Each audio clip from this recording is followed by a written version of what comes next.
Liinamaa, and she's here to discuss some holiday decorating, and of course to remind you too that the big horticultural, how's that, horticultural show, the big horticultural show is going to be on this weekend, and maybe you can tell us about that. Then we'll go to our decorating. Okay, we'll start with that one. It is on Sunday afternoon.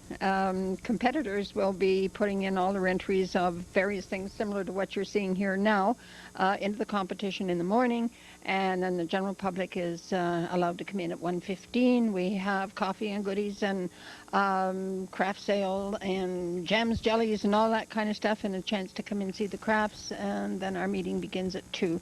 And where's that going to be? At the CNIB. Okay. That's on the corner of York and Regent Street. So that's going to be a wonderful weekend. Now, you've brought us some greenery from outside, and you're going to show us how to gather it and collect it. Yes, that's one of the most important things. Being a horticulturalist and in competition at the show, everything must be at least 75% natural products. In other words, either fresh or dried. And one of the best ways of doing it is going out into the bush and bringing home your pine. Mind you, I delegated most of it to my sons now. But however, the pine is one of the nicest ones of all. This happens to be a red pine. White pine is also available. White pine actually has slightly longer needles, but it is very beautiful, and it's got a natural arch to it so that it lends itself to making any kind of wreaths, swags, or whatever. Then one that I like very, very much, and that's cedar, and it's very plentiful. We've got cedar all over the place. Because I like cedar because it has this special adaptability that it will lie flat, and it's beautiful for something that's going to be hanging against the wall. Then, of course, there are junipers, which is also very nice, and there's spruce. I brought along a little gadgetry here on how to make your own tiny little spruce tree in the house without cutting down a whole tree. Now, the one thing I want to make clear to everybody is that when you do go out gathering, you don't want to destroy the trees. We're here for our environment. When you're taking a look at the tree and you see that there's a pine tree, treat it as if it were your own, prune it naturally, just take a branch off of this one and a branch off of that one, and then you're not going to destroy the whole tree. When you bring them home, you can't very well start using them in decoration right away. They have to be conditioned. Either use the laundry tub, a 5-gallon pail full of water, anything. But they should be plunged right into water for at least 24 hours and better 48 hours. What's the purpose of doing that? That's to get them to absorb as much moisture in them as possible. That way they will last that much longer, because you're going to be taking them out of the water. It's not like a fresh flower. Like a rose, for example, it must be continually in water, or in 20 seconds or 20 minutes it's going to wilt down to nothing. If your greenery is properly conditioned and has a lot of moisture in it, it'll last you a good 2 to 3 weeks. Very good. And do you put anything in the water, or just the water itself? The water itself. So it's usually very easy to handle. Now, that handles pretty well the gathering of that type, although I also want to include, don't forget, there are multitudes of these laying around everywhere in the forest. And pine cones lend themselves beautifully to any kind of decoration. And it's not too late because the snow's gone. If you get out there this weekend, you'll still find some. You might find that they might be a bit dampish, so then put them in a very low oven for a couple of hours to kind of dry them out a little bit. That's the only criteria that you would need to do with those.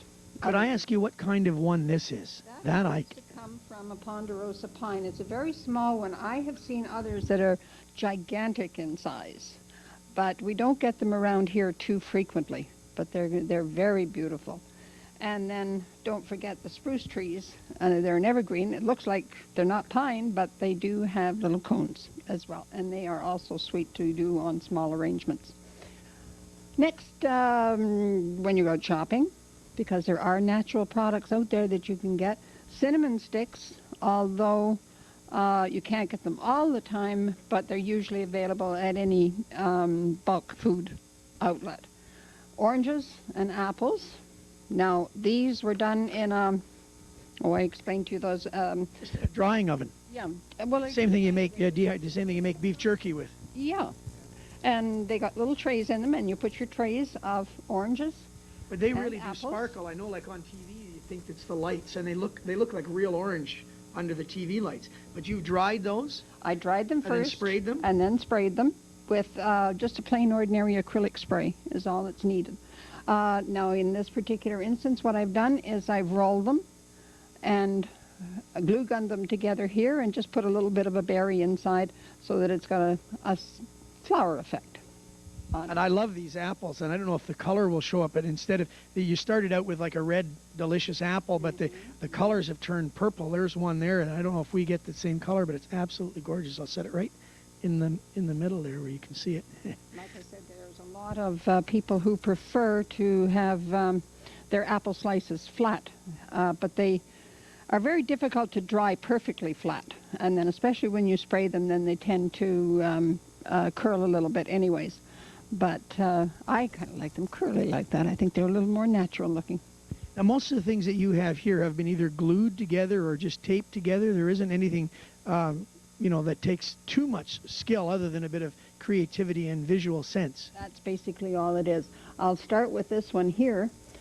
This is designed for an end table, and it is basically underneath is a styrofoam cone that you can buy at any of the Leisure World or any of those kind of craft places.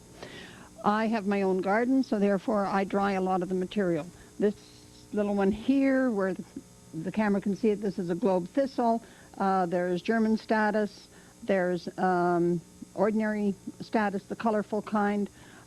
Bits of grasses, a little bit of club moss that I put in there. And it's just basically take the glue gun, which I would never, ever do without. That's the greatest gift my son ever bought me. And just a little dab of glue on the end and stick it onto the cone and all the way around, and it makes a beautiful arrangement. And I just added a few little porcelain bells to make. I guess the best thing to do is just try it, eh? Mm-hmm. It's very simple to do. This one here is designed as a table centerpiece, and what it is, I've just taken the basket. I have a potted poinsettia in there. I stuck a few bits of the asparagus grass into the pot itself. Asparagus grass? Mm-hmm. Then you can get that from the florist. Now, of course, glads are not available in the garden right now, so you have to get those from the florist. But they are put into little vases of water on the side and then trained with a bit of florist tape to go up on the handle. And so instead of just a straightforward poinsettia plant, you've been able to decorate the whole basket. Mm-hmm. And then a few little bows strategically put here and there to cover the tape, and it makes a beautiful centerpiece. Do you have any hints about glue gunning? No, not really, because it's very simple. You just plug it in and let her go. I happen to have I prefer to use the longer sticks because otherwise you're running out very quickly if you're doing a lot of gluing. But it's just be very careful not to burn yourself. But everything glues very well. I was surprised even when I did the oranges that they glue as well as they do. Now this one in particular I was going to show because all this is a little broom that was picked up at a craft store. I took a little bit of cedar, which is flat on there, and then a bit of plastic glitter, and wired this part on. Now what I intend to do with that is just to take a few of these little orange and a few of the apple slices in here and sit them all in. Once I've got them placed, then I will glue gun them on into place and then fasten a bit of ribbon on here. And won't that look lovely hanging in your wall in your kitchen, either over the table or perhaps on one of the cupboard doors. Well, Claire, that's absolutely gorgeous. And I can see where, it was just kind of straightforward. And if you just a little bit of creativity, and any of the craft shops, I'm sure will give you information and help you out. Once again, Claire, as our time draws to an end, could you tell us again, please, about the show this weekend? Okay, now this is our fun event of the year. We all enjoy making all these kinds of crafts. As you can see, there's the various ones up here that I've done. And we enter those as members, as competitors, but the public is invited to come and take a look at it. We have coffee and goodies ready for them when they come, Christmas-type goodies, and everyone is welcome. And that's Sunday afternoon at the CNIB. We're going to be right back with more Morning Break. Don't you dare go away.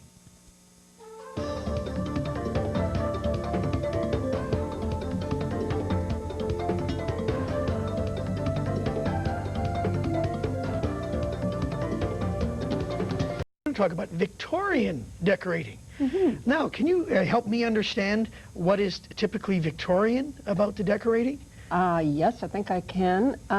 Back then in those days, an awful lot of it was left up to the ingenuity of the various people. You couldn't very well go out to Woolworths and buy up all kinds of artificial type things, so you had to rely on what was available to you naturally. Mind you, there was a lot of glint and glitter as well that they added to it. But the traditional red and green and white did not come in until quite a bit later. They were multicolored, but the primary colors were deep roses and purple and a lot of gold and silver. So in a true Victorian decorated home, we would really see very little of the bold red and green that we associate so much with Christmas. Right. Okay. That's right. They developed all kinds of different things. This one here in particular is a topiary, a small size one that could sit on an end table. What it is a styrofoam ball, and it's stuck all over with some German statice, a bit of heather, and then a few silk roses on it. And it is made in a permanent kind of style that you can actually keep it for quite a bit longer. Don't forget that back then, too, the British people always wanted to have everything stayed in their house until Whitsunday, until Little Christmas. Right. Okay. And you didn't throw it out the day after like they do today in some cases. I brought this along because I wanted to show people this is my oldest ornament that I have at home. Talk about traditions. We've got them. This was the star on the top of my tree about 60 years ago. And of course, you weren't around to see it then, Claire. Oh, yes, I was. And people today, the young people, are not aware of the tinsel that was used then. Yeah. This is actually made from tin foil, and this is the real McCoy. Fortunately, I was prudent enough to pack some of it away in tissue paper, and I can refurbish the little wreath from time to time. Another thing that was very popular in those days were kissing bells.